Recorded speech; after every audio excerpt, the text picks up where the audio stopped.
വയസ്സെത്രയായി? 40 അല്ലെ? കൂടുതൽ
കുറിച്ച് ഇനിയെങ്കിലും 40 വയസ്സ് കഴിഞ്ഞ ആൾക്കാരോട് പറയുകയാണ്, ഇനിയെങ്കിലും ഞാൻ ഇന്ന് നിസ്കരിച്ചിട്ടില്ല എന്ന് ഓർത്ത് ടെൻഷൻ അടിക്കുക, ഞാൻ ഇന്ന് ളുഹാ നിസ്കരിച്ചിട്ടില്ല എന്നതിനെ കുറിച്ച് ഓർത്ത് ടെൻഷൻ അടിക്കുക, ഞാൻ ഖുർആൻ ഓതിയിട്ടില്ല എന്നതിനെ കുറിച്ച് ടെൻഷൻ അടിക്കുക.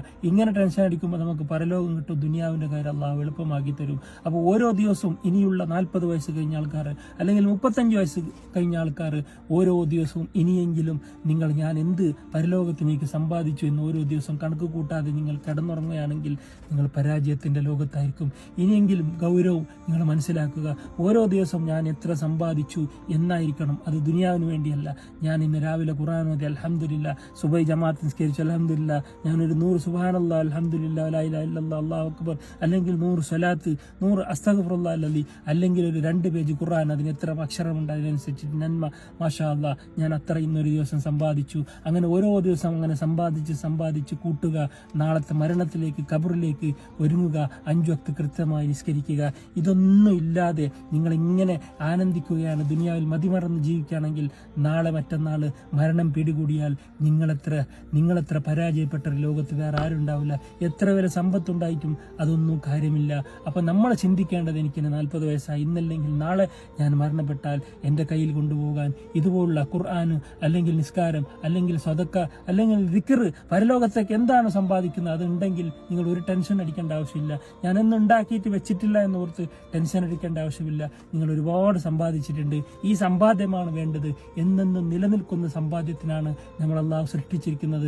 അതിനുവേണ്ടിയാണ് അള്ളാഹു നമ്മളോട് എപ്പോഴും നിരന്തരം ഖുർആനിൽ പറയുന്നത്, പരലോകം അത് ലക്ഷ്യമാക്കി ജീവിക്കുക. ആ ദിവസം സൂറത്തുൽ മുൽക്ക് ഓതുക. സൂറത്തുൽ മുൽക്ക് എന്ന് പറഞ്ഞാൽ തബാറക്കല്ലി എന്ന സൂറത്ത്, അത് ഖബറിലെ അദാബിനെ തൊട്ട് നിങ്ങളെ ഖബറിൽ രക്ഷക്കെത്തുന്ന സൂറത്ത്. അത് എല്ലാ ദിവസവും ഓതുക. ഒരു ദിവസം ഓതിയില്ലെങ്കിൽ ഉറങ്ങുന്നതിന് മുമ്പ് അള്ളാഹ്, ഞാൻ ഓതിയിട്ടില്ലല്ലോ, എനിക്ക് ഖബറിൽ അത് ശിക്ഷയായിട്ട് വരും എന്ന് ഓർത്ത് എല്ലാ ദിവസവും ഓതി ഖബറിന് ആ ഒരു ഷേപ്പാക്കി വെക്കുക.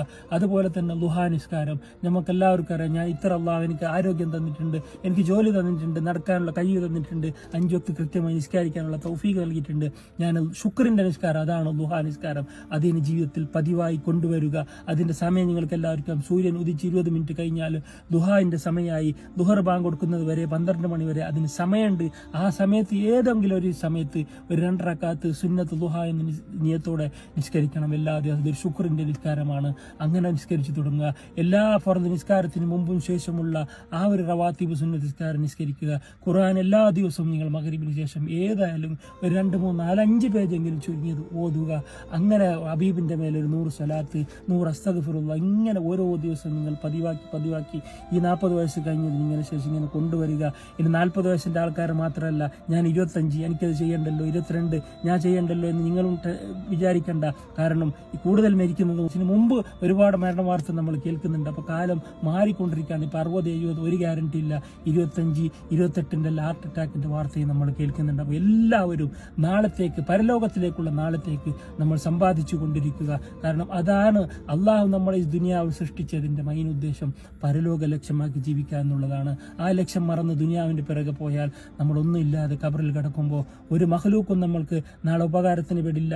നീ ചെയ്ത അമലല്ലാതെ ഒന്നും, ഒരു സമ്പാദ്യവും, നീ വാരിക്കൂട്ടിയത്, നീ കോടിക്കണക്കിന് ഉണ്ടാക്കിയ സ്വത്ത്, നീ കോടിക്കണക്കിന് ഉണ്ടാക്കിയ ബിസിനസ്, സാമ്രാജ്യം, അതൊന്നും നിന്റെ രക്ഷക്കെത്തില്ല. അതിന്റെ പിറകെ പോയി പരലോകം നീ കളയാതിരിക്കുക. അപ്പോൾ എല്ലാ ദിവസവും ഈ വീഡിയോ അല്ലെങ്കിൽ നീ സേവ് ചെയ്ത് വെക്കുക. പരലോകം ലക്ഷ്യമാക്കി ജീവിക്കുക. അള്ളാഹുവിന് വേണ്ടി ജീവിക്കുക. ഇൻഷാ അല്ലാഹ്.